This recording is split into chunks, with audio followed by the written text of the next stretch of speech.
my name is Sarah and today I'm here to share my September book haul. I think I've mentioned this in one or two of my videos before, but I'm one of those readers who does not frequent the library. I tend to get most of my books either from friends or family or from the bookstore. I just buy them outright.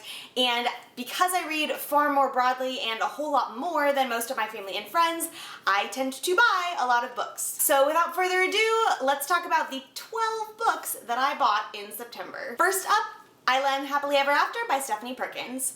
This is the third book in the Anna and the French Kiss series by Stephanie Perkins. I read the first two, Anna and the French Kiss and Lola and the Boy Next Door, last summer. Loved both of them. They're just adorable, you know, sort of cheesy, but just romantic, wonderful books that make your heart go squee. And I was very eagerly awaiting reading Ava. However, it did not release on paperback until this August, and since I have the first two in paperback, I had to wait until this year to pick it up. I will be doing a full review on this book next week, but basically it's about a girl named Ava who is a senior at the American school in Paris, and her relationship with Josh, a guy that she's had a crush on for the entire time she's been at school, effectively. It's your pretty typical young adult chick flick-ish, like, romance book, but it's cute, it's sweet, and there are actually some cool themes that she deals with in the story, so be sure to check back next week for my full review. Up next, The Art of Racing in the Rain by Garth Stein. I really don't know a whole lot about this book other than that it's narrated by a dog named Enzo who is owned by an up-and-coming race car driver named Danny, and as Enzo comes to the end of his life, he recounts his life, I guess. Beyond that, I really don't know anything. It's just been highly recommended to me by several people over the last year and a half, so I decided to check it out. Up next, The Little Paris Bookshop by Nina George. I first heard of this book literally maybe a month and a half ago when Emily Hornberg talked about it in one of her wrap-ups, and it just sounded adorable and wonderful, and I thought I would give it a shot. The story is about a man named Monsieur Jean Perdu who lives in Paris and owns a bookshop barge named the Literary Apothecary. He calls himself a literary pharmacist and says that you can come to him and describe your ailment and he will prescribe a book for you. That's really all I knew about the book when I started reading it. It turned out very differently than I expected it to, but I really enjoyed it. I will be doing a full review on this book eventually, but check back on Friday for a little bit more info about it in my September wrap-up. Up next, The Strange and Beautiful Sorrows of Ava Lavender by Leslie Walton. This book was recommended to me by Mari a little over a year ago. I tweeted out that I was looking for some new book recommendations, and this is what Mari suggested I read. However, it wasn't available in hardback yet, and most of the time I prefer to get books in hardback, so I waited on purchasing it, and I'm really glad I did because this cover is so beautiful. Like, I know I'm not a book jacket person, but I'm keeping this one because it's just so pretty. This is another one of those books that I don't really know a whole lot about other than the fact that it's about a girl named Ava Lavender who was born with wings. But I will most likely be reading it in October, so check back later next month for more thoughts about, you know, what the book's actually about and what I thought of it. Up next, Landline by Rainbow Rowell. I read Fangirl last year and Eleanor and Park earlier this year and really enjoyed both of them, so I decided I wanted to continue reading the other books by Rainbow Rowell. This was just the next one that I decided to pick up. It is about a woman named Georgie McCool who sort of knows that her marriage is in trouble and eventually discovers a way to communicate with her husband in the past. Other than that, that's all I know about the book. So you might be sensing a theme that sometimes, a lot of times, I just pick up books because I like the author or people recommend them to me and I know very little about the story. So check back later to hear more thoughts on this book when I read it. Up next, Cinder by Marissa Meyer. This is the first book in the Lunar Chronicles series.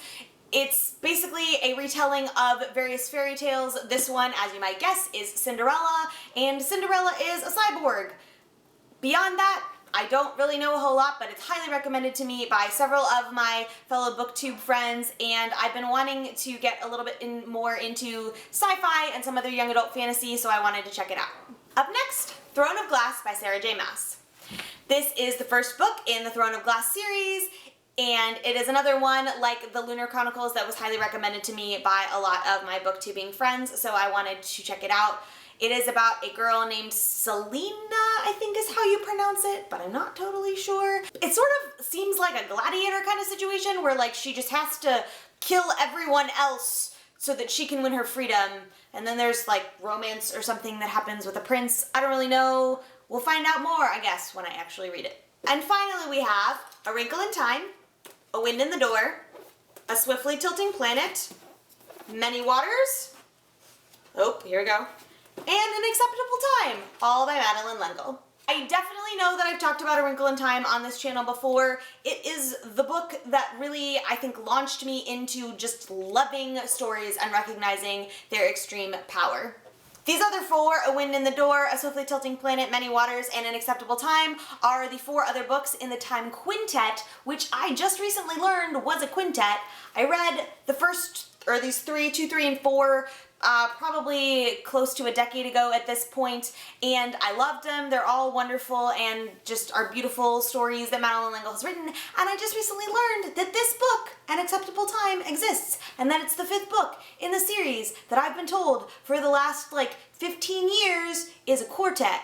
So it's a quintet. I obviously already own a copy of A Wrinkle in Time, and I own copies of A Wind in the Door, A Swiftly Tilting Planet, and Many Waters, but because I'm one of those people that just, I want my book covers to match, I decided to buy them all again. So now I have 2 copies of most of them, but that's okay because, guys, I mean, let's be honest, these covers are just, they're beautiful. They are so pretty.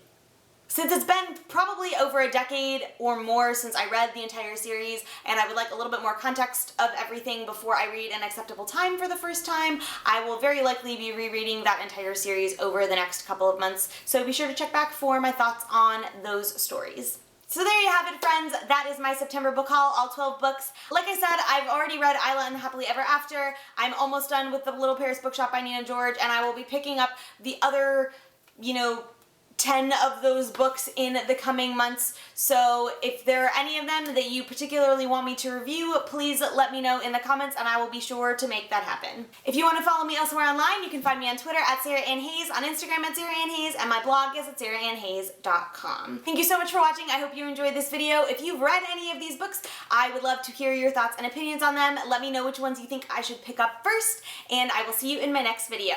Bye! And harder to hold than my August wrap-up stack was. 12 books is really heavy, guys, especially when a lot of them are hardback. Okay, alright. This is hard. My wrist hurts. I can't hold this straight. This is gonna end bad. It's gonna end poorly. The stack is too tall to fit on one shelf.